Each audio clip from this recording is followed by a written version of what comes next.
All right, y'all. So we're back for another interview with Mary Harmon Young, a good friend of mine from Alabama. I'm in Tuscaloosa, Yeah. where the Okay. university is. Per normal, her bio and everything will be down in the show notes, so you can read all about her. She's a great broker down there that y'all need to know. But yeah, let's just jump in. 20 questions, 20 minutes. It won't happen in 20 minutes. I know that much. But we're gonna try real hard. Actually, we'll try as much as we want. So we're gonna start the journey with like kind of the personal intro, how you got into it. So let's look back down memory lane. Like, what was the biggest challenge you had when you were first starting out? I think the test is a test, but as you know, it has nothing to do with real estate on a day-to-day basis. And, I had been an assistant, I had been a runner, I had worked technically inside real estate for 4 years when I got licensed. And so I feel like I had a little bit more info than the average person. Right. And I had worked for 3 of those 4 years at the same firm where I got my license. And I remember going to fill out a net sheet and having to calculate all of that and title insurance. I remember asking just kind of casually, I didn't think it was going to be a big deal. And the agent that I used to work for, that's a veteran, that's still an agent, she said, "Sweetie, you're my competition now. I'm not answering that question for you." So I realized really, really fast, especially in our market, is we're extremely cutthroat. We're not very friendly with each other. And if you make a change, you might as well just be cutting them off, as far as brokerage goes. And it's kind of a hard pill to swallow just because, I mean, in general, we're pretty nice. You hear about our, being friendly and manners, but when it comes to work and money, not the case. Isn't that the truth? Yeah. So have you ever felt, or if you did, when, have you ever felt like I've made it, I'm established, people know who I am? You ever gotten to that part yet? No. Maybe one day I'll know what I want to do when I get bigger. Fair enough. So let's talk about some success then. What do you feel like so far has been like the biggest thing that's made you feel successful? It doesn't mean a sales price or anything like that, unless that is. Yeah. But what is it? No, I mean, 30 under 30 was a big deal from NAR. I should remember what year that was, but I don't. But just, getting the national recognition and just really just getting to meet some other people, that are incredible across the country. But I was also 30 under 30 for the University of Alabama for their graduates several years ago. That's cool. So that was kind of cool too, because I graduated with a political communication degree.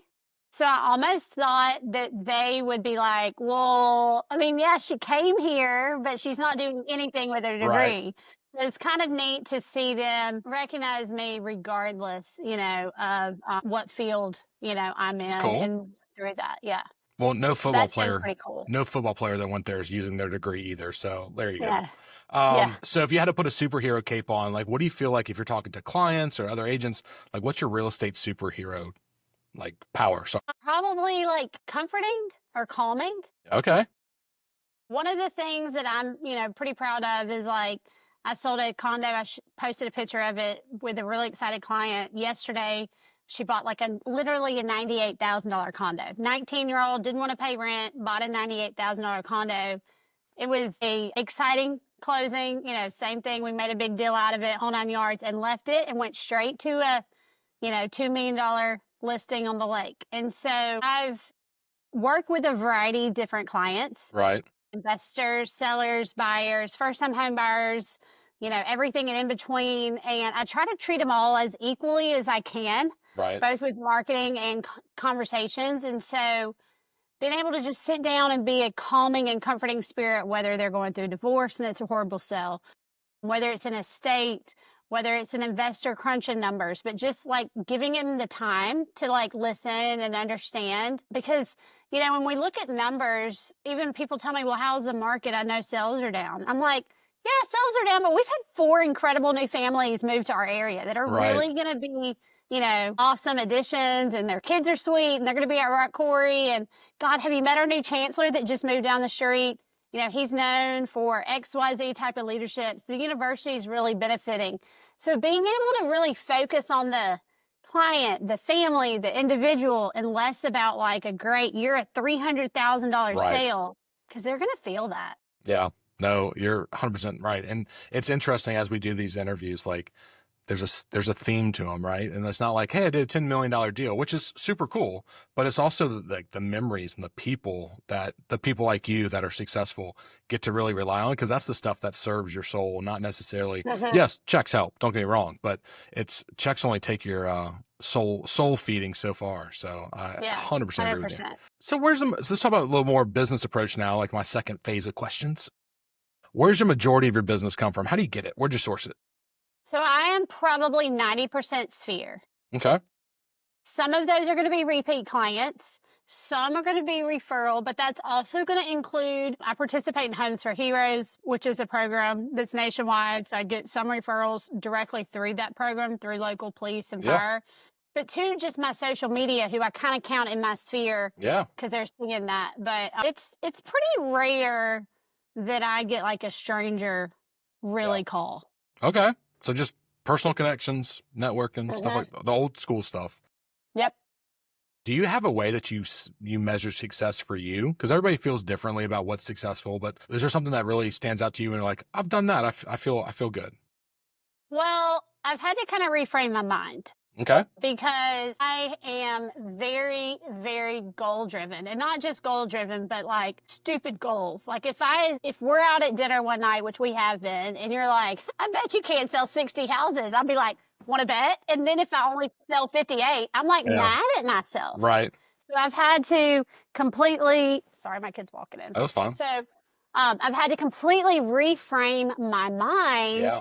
and really sit down and say, okay, so what's important? Yep. And I don't remember at what point it was. Probably COVID had to put it into perspective just because Sure. of the situation. Like 99% of the time, I am home by 2:40 to get my kids off the bus every Good for day. you.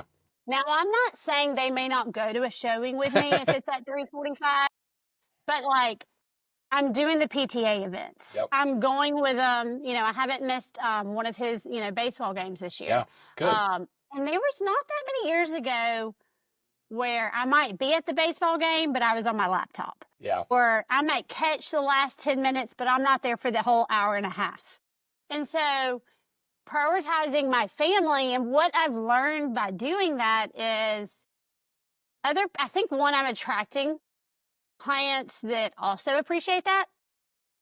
And so it makes life a little easier, when you're not dealing with not difficult, but, meany clients. Yeah. But two, it's just more enjoyable, like they get to go with me. They get to participate in the marketing.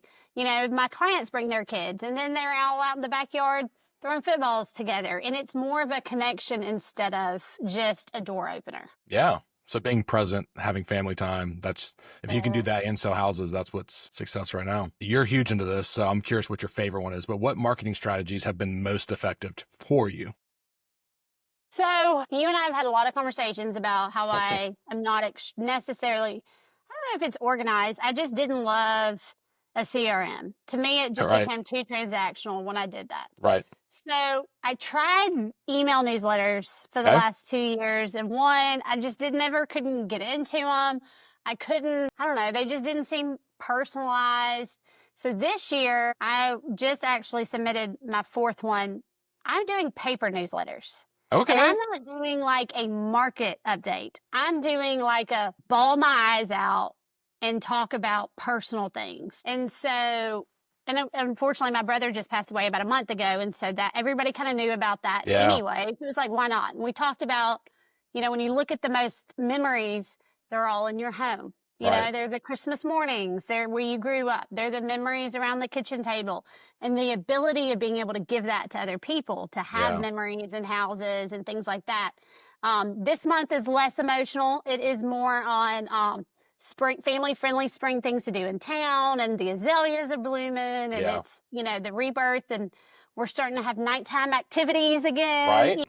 But last month, I counted, I want to say I sent 312, and I only sent them out to previous clients. So these aren't like, vendors or anything like that. And I want to say I had 49 people either call or text me and Jeez. talk about, my brother or Sure. whatever, things like that. So that's it. When you think about almost 50 people That's an incredible open rate. And then maybe it's just a little, I feel kind of sleazy saying this, but when you know somebody on a level that's more personal, you almost feel guilty if you don't use them. You know what I Yeah, mean? yeah. No, And 100%. so, like, we'll see if it happens. But I mean, like, I sent that first one the first week in January. I bet 15 people stopped me and said, "Hey, where'd you get that dress you were wearing in that letter you sent me?" You know, just like silly stuff. So they're opening them, Yeah, you know, they're that's reading great. it, they're sharing it, they're talking about it. And then, of course, I mean, I get interaction on social media, but it doesn't, I don't know, it just doesn't turn over business like these letters have been. Yeah, well, it's different. It's same concept, but just different format, which makes people pay attention. So I think that's brilliant. Mhm. That might have been your most innovative idea, but do you have one that's been your most innovative or your best strategy for getting business? I will say I do local community videos. And what I mean by that, and y'all can go online and see, but like I did one last month. We have it's kind of a cool idea. It's a peanut bar. So it Okay. is a bar It's gonna be killing kids with left and like right down there. IPAs and it's like 100 different varieties of IPAs.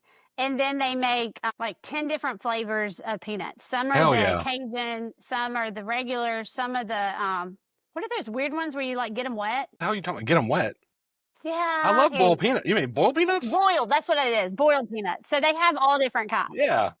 And so they have peanut flights, peanut nut flights, and whatever with the different IPAs, and then they have a patio with live music. It's just something Yeah. different. But then they also have like the old school non-alcoholic Cokes and Diet Cokes and Yeah. Mexican drinks. So I did a video when they moved here to featuring it. I think I had 49. You tell somebody they're getting a nut flight, you're gonna get people to log in for sure. And so, those are pretty easy videos. I literally walk in, I'm like, "Hi, Yep. I'm a realtor. I need to keep up my algorithm. I don't have any houses to show today. Can I just video?" And then I voice over it as I'm walking. So it's like literally zero effort. Yeah.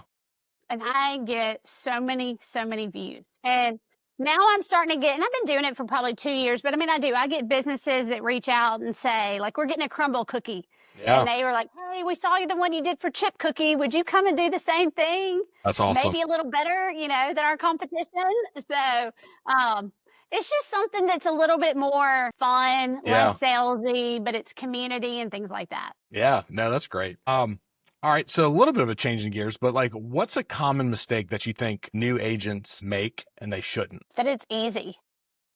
Amen. I Yeah. mean, there's not many days where I come in and I'm not just like, "Just give me a minute." Like, "I'll talk to you in a minute. I just need to sit here." I mean, and I think that goes on both sides from, clients and other agents is we just don't realize how much can go wrong Hmm. very, very easily. And you really just need to be, and it's not even like whether it's a lot of sales or not. I mean, it's just permit issues, appraisal issue, tidewater issues, flood insurance. I mean, there's always something that most of the newer realtors or even veterans that don't sell as much, they're like, I had somebody tell me this week, "What do you mean? What's a tidewater?" I'm like, Welcome to the VA.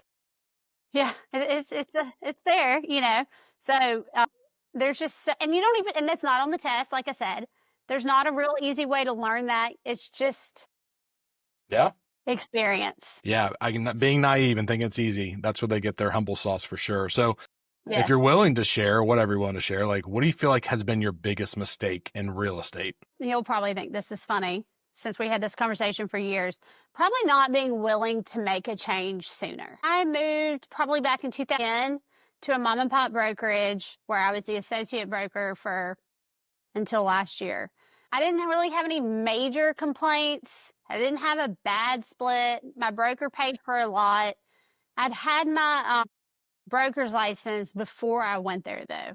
But I was just like, but I mean, I've got two little kids. I can't do it by myself. I Right. need help, all that. And then making a change, it's not even a money thing or a Yeah. time thing. It's just not having to ask anybody for permission, whether it's I need a cut to make this deal work or this is an estate and there's just nothing there. And I feel like out of the goodness of my heart, I should help with this and I'll just help write the contract and not do the mark, but being able to, because it sounds ugly, but like, I know what I'm doing. I don't need any hand holding. I don't need anything else. And so making that change probably would have been better, just to trust myself and my knowledge. I mean, give or take, I think I sell anywhere from 40 to 50 every year, and I've been licensed since 2008. So, I mean, I've sold a lot of houses over the Yeah. years. So, Yeah. I No, don't know that's a good why I one. just didn't think I could handle it, basically. Well, change is hard, right? Change is hard for everybody. Even people that sell houses, I mean, that are selling their own personal house. It's the change they're scared. That's why they ghost you. It's not because they don't want to sell. It's the change. It's the first step. So Yeah. yeah, no, that's a good one for sure, because I do think that companies, there are a lot that are good for you for a little bit, and then you can outgrow your company. I think there's some companies you can stay with them forever because they have the way to help you do more and more if that's your goal, or stay put. But there are some that they have a ceiling and Yeah. people are afraid. Well, And and my goal now, like I said, is not to keep selling more and more houses. It's to, you know, keep my income myself. I mean, I think this past year I sold 9 houses less, but made almost the exact same amount of money. And then you think, okay, it's not that much, but think about it. That's probably 18 sets of clients, 9 underwriters, 9 inspectors. I mean, you think about it and it magically grows to yeah, 100 less conversations I dealt with, right. Yeah, 100%. I totally agree with you. All right, so let's move on to some daily life stuff, because I'm always curious, because we don't talk about this enough. But Yeah. what does your average day look like? I mean, I know you talked about being a mom and picking up for school and all that stuff, but do you have I guess the better question is, do you have a rhythm in your everyday business, or do you? Yeah. Okay. So most days I try to get up between 5 and 5:45. Just depends on if I was at the ball field until 9:30 the night before. Yeah. Um, I during that time can typically kind of get a devotional out of the way, do a solid hour of work. When I tell you with no distractions, you want to talk about nobody is up before 6 o'clock in the morning. And especially now that I can do like delayed text sending and delayed emails, 90% of the computer work I do, and that's uploading my files into different stuff, Right. responding to emails, ordering things, that's done between like 5 and 6:15 There you go. every day. And so then I have the day to do what I need to do. And it's not even just real estate. I mean, like today I worked out, did a devotional, responded to emails, took the kids to school, put a sign out, got keys made. I think I've showed 9 houses today, went on a listing appointment, let an inspector in, met a photographer, and now I'm here with you. But I mean, I'm Jesus done for the Christ. day. I So tell you, bet on a mom. You need to get shit done in a day. Give it to a mom, and you'll have time to spare. That is, God.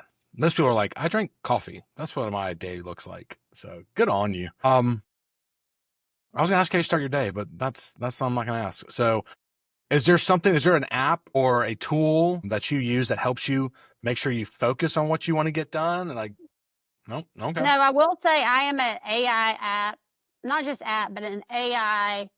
I'm almost embarrassed to tell you how much AI I do. I mean, I can use AI to scan through inspections, to help me write emails. What I've been doing kind of for probably the last year and a half is I will export I don't know what you call it, like quick summaries out of Yeah. MLS. Uh-huh. And then they have the days on it. I'll take a picture of the notes I wrote at a listing appointment. I will upload into my chat GTP the sales, the comps, my RPR report, my notes, and any of the pictures I've taken. And then I upload it and say, I went on this listing appointment. I'm exhausted. Help me figure out what I need to know about this listing. And from the pictures and the notes, it'll tell me this is the most similar comp to use. Shut up. It sold for 167. This is this. And then I can say, okay, here's the market stats at a showing time for the last year for these 2 price ranges. Help me create some verbiage to show the difference between listing at 350 and at 365. on a real life, because the market stats is going to be a data forward Right. look as comps are months ago. Yeah. But if we're not getting any showings now, that's important to know. And you'd be surprised the data it pops out, the paragraphs.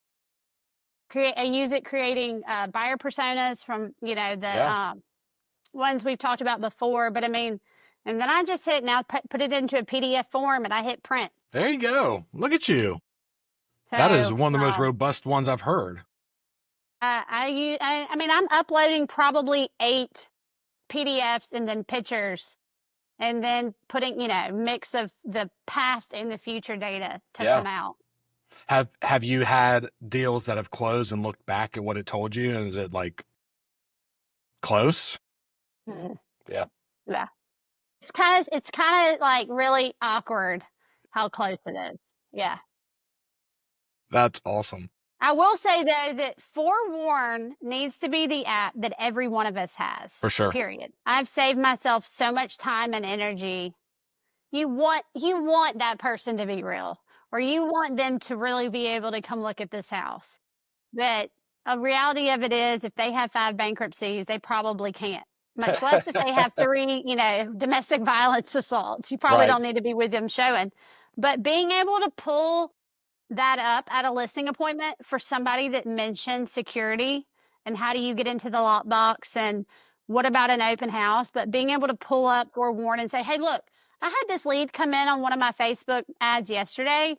Let's pull it up and just see, and be able to say, this is actually how I do it. It's a pretty strong way to show them that you're watching their back in their house. That's a good point. That's a really good point. So Forewarn, and I guess the AI you are using is ChatGPT. Mm-hmm. Cool. So when it gets to the days where you say, hey, give me a minute because you got the stress through the roof, what do you do to cope with it, or do you? I mean, do you drink it away? What do you do with it? No, I mean, we do have a pretty good bourbon collection, but it's more of a collection and less of a drinking option. And I listened to Maverick City Music and CeCe Winans on blast in my car, because you want to talk about being ready to strangle somebody, and then you turn on some like good old like basement church music, and it will completely change your perspective, you know. So that's awesome. You kind of touched this on already, but like, are there certain things that you do, like any tips or tricks to balance your real estate business and your personal life? Like, are there live voicemails? I'm just trying to lead the witness a little bit. Or are there things that you have, hacks that you have used to do that? I have like an automated message when somebody calls that I can hit that says, hey, I'm with a client right now. I'll give you a call back when I'm done. I do use that a lot. I use Google Drive for everything. I have templates set up in DocuSign so I can export in and out of from Dropbox. I mean, not from Google Drive into DocuSign, and use the templates. I mean, when people ask me my laptop, like, this is my laptop, period.